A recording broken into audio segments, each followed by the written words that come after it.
A bit of breaking news we can bring you about COVID-19. A major breakthrough has been announced in the development of a vaccine for coronavirus. We've cleared one significant hurdle, but there are several more to go before we know the vaccine can be used.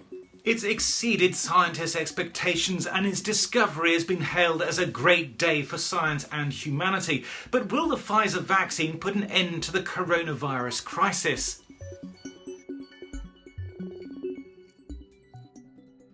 Almost 1.3 million people have died during the COVID-19 pandemic, but now we could be closer to a solution. This vaccine is one of around 12 worldwide in the final stages of testing, but it is the first to produce any results. It's being developed by the German biotech company BioNTech and the American pharmaceutical giant Pfizer, and has been found to be 90% effective in preventing people from getting COVID-19. So how do we get here? Well, phase 3 of Pfizer's clinical trials involved more than 43,000 volunteers from 6 countries. The volunteers were given 2 doses of either the vaccine, currently neatly codenamed as BNT162b2, or a placebo. After their second dose, 90% of participants given the vaccine were found to be protected from COVID-19. Pfizer was able to calculate this by comparing the number of COVID cases in the 2 groups. Only 94 people had contracted the virus. If the results are as good in high-risk elderly patients, and we don't know that for sure until the company has done more analysis, it would mean the vaccine would prevent 90% of hospital admissions and deaths. This is huge for the 2 companies, and the news has seen stock markets surge. The FTSE 100 jumped by 5.5% when it was announced, and Pfizer's own shares have leapt by 14%. Now Pfizer and BioNTech want to apply for emergency approval so they can use the vaccine by the end of November.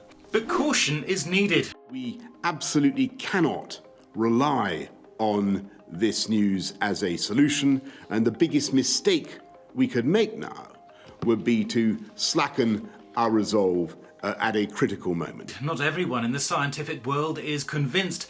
The trials haven't been going for long enough to tell whether the protection will fade or by how much. The way I feel is this is really good news, but we have to manage expectations. For my taste, it might take the whole of 2021, if not more, to really get levels of vaccine-induced herd immunity. So for a long time, it's going to go hand in hand with all the measures that we have at the moment. We also don't know whether the vaccine will stop the virus from transmitting. If it doesn't, then we will still be living with the virus for a long time to come. That means social distancing and face masks. Pfizer and BioNTech also need to prove that they can make the vaccine at scale, because we will need billions of doses of it. The companies say they can supply 50 million doses by the end of 2020 and 1.3 billion by the end of the following year. But manufacturing enough doses and then immunising hundreds of millions of people around the world is a monumental challenge. Earlier this year, the UK government ordered 40 million doses of the Pfizer vaccine, enough for about a third of the population, since you need 2 doses each. The UK government has managed to secure a deal for 40 million doses. Priority will be given to hospital and care home staff and those most at risk. It's still too early to judge this new vaccine, but the hope is it'll be a game changer.